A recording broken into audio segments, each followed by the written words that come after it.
see how we can use a spy scope, otherwise the spyglass cholangioscope, and let us see outside and how to place the scope inside. Now today we are having here a side wing endoscope and the spy scope DS2. So we'll see how to place this spy scope inside the side wing endoscope. Now first we need to pass the side wing endoscope into the patient's duodenum, but right now we are not doing it on the patient, but we are just doing a dry run outside. And Mr. Ishwar is helping me, Mr. Ravi also is helping me, and our doctors, Dr. Vamshi and Bharani, are around. So now as we do ERCP, we are inserting the cannula into the side wing endoscope. Now the cannula has come outside, and now Ishwar will help me in passing the guide wire. So we have cannulated the bile duct and we have passed the guide wire into the bile duct. Now once the guide wire is in place, then we will remove the cannula. Presume we have done a sphincterotomy, if required a balloon sphincteroplasty, and now the papilla is wide open. Now I am quickly taking out the sphincterotome and the sphincteroplasty balloon, and now we are retaining the wire in the bile duct. Okay. Now I will place it here for your convenience, Madhu. So the scope is placed in the duodenum and the wire is in the bile duct, and we are removing the sphincterotome. Ishwar, you maintain the wire in the bile duct. Ishwar, you are a little slow today.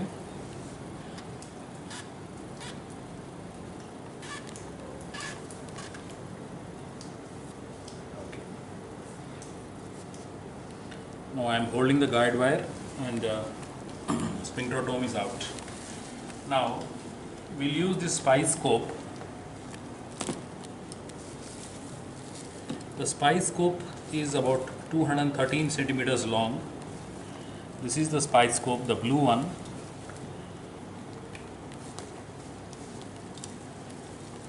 This is the spy scope which has to go over the guide wire into the duodenum and then bile duct. Now this has got a few attachments, we'll describe a little later. Now that we have the guide wire outside and the scope is in the duodenum, let's pass the spy scope over the guide wire.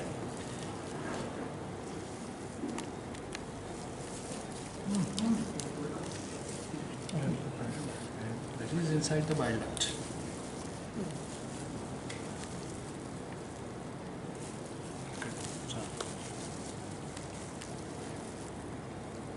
Ravi, can you just hold it like that? Yes. So that now.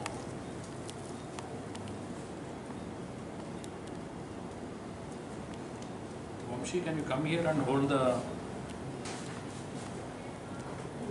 Either we have more operators, or if we don't have more operators, this can. If we don't have more operators, it can be strapped here. Here? Here. Right. This is the place to strap it. To help me in strapping this.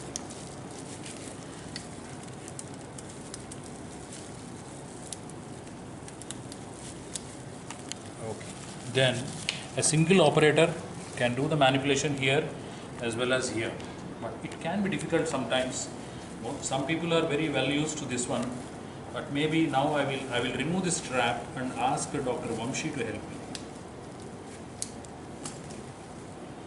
Vamshi, you just hold this. This is the right-left knob as any endoscope.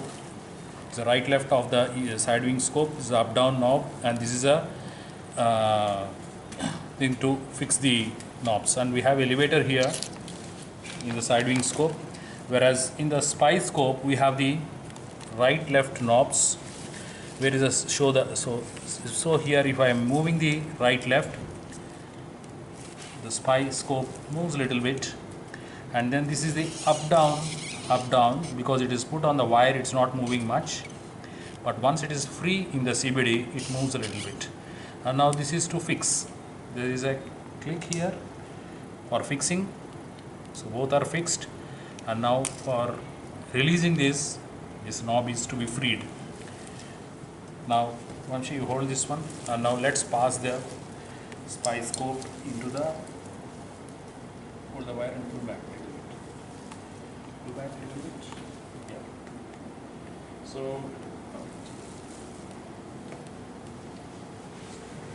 Ravi, this needs to be removed or this is okay? This is okay, sir. This is okay. Okay. So, and I think in a new cap, I think it's maybe slightly difficult, but if you have an older one, that's fine. Now, we are steadily but a little gently passing the spice scope. Pull the wire a little bit.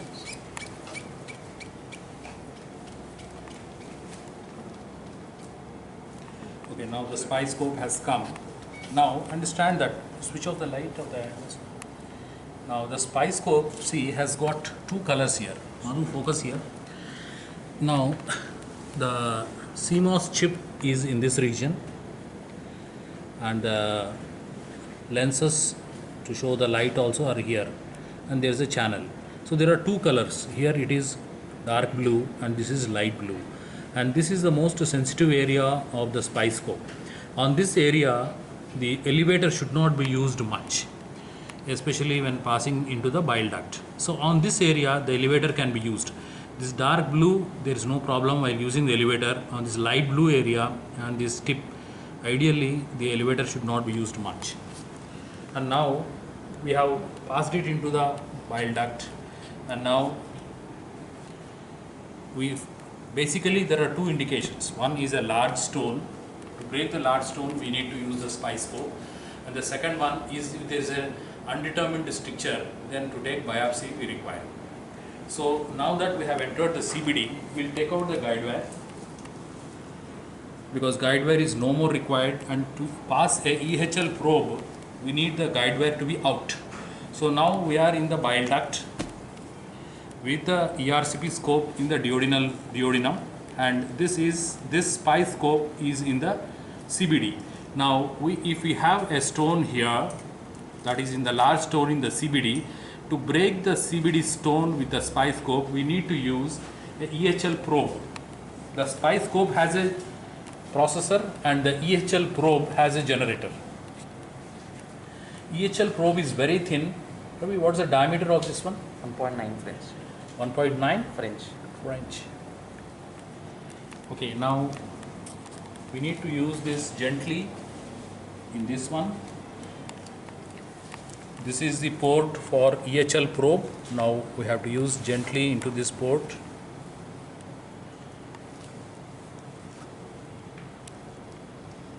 We should not push adequately. Let's open this one and then place it, and again.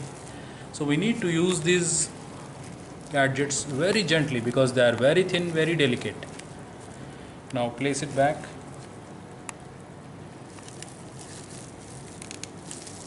Now there is some freedom. I am moving down. So I am passing the extra hydraulic lithotripsy probe, EHL probe. This is useful for breaking the stone.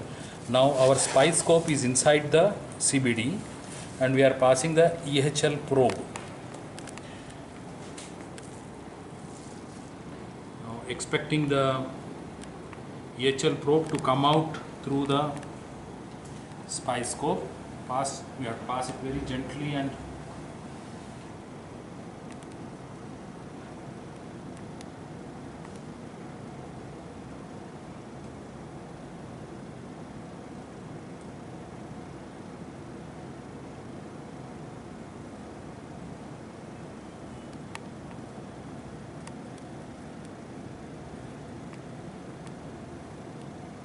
I think till here there is a plastic catheter outside. Till here we have to pass. I think till this length it will not come out of the spice scope. Once we reach this and pass a few centimeters, now the EHL probe is likely to come out. There can be some resistance, but now the EHL probe has come out of the spice scope. And now the stone, if it is there on, if a large stone we are as we encounter in a large CBD stone, the EHL probe, the stone, if it is here, the EHL probe should target the stone. It should not touch the stone, but with a few one odd millimeter away from the stone, the EHL probe should be placed and the firing needs to be done. So the generator is switched on and then the firing can start. So this is the connection of the, this is a EHL probe, and this needs to be connected with an extra cord to the EHL generator. And we have a few other attachments, like one is for the suction. This is for suction. We can close this, and this is closed, and this is on. Now we can keep it closed, and this is for water irrigation. This channel also can be used for water irrigation. Now that once the EHL probe is placed, we can do the firing and the stone breaks, and then the EHL probe is removed out, and now we can remove the SPY scope and then clear the CBD if we are sure about the breakage of the stone, or we can use the instruments given by the spyglass, which are given along with the spyglass SPY scope, that is the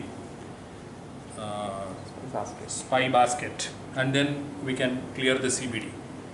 Then we can ensure the complete clearance of the CBD by a further balloon trawl, and then if we are not very sure, we can place a stent, but we are very sure, we can clear the CBD by a balloon and then stop the procedure.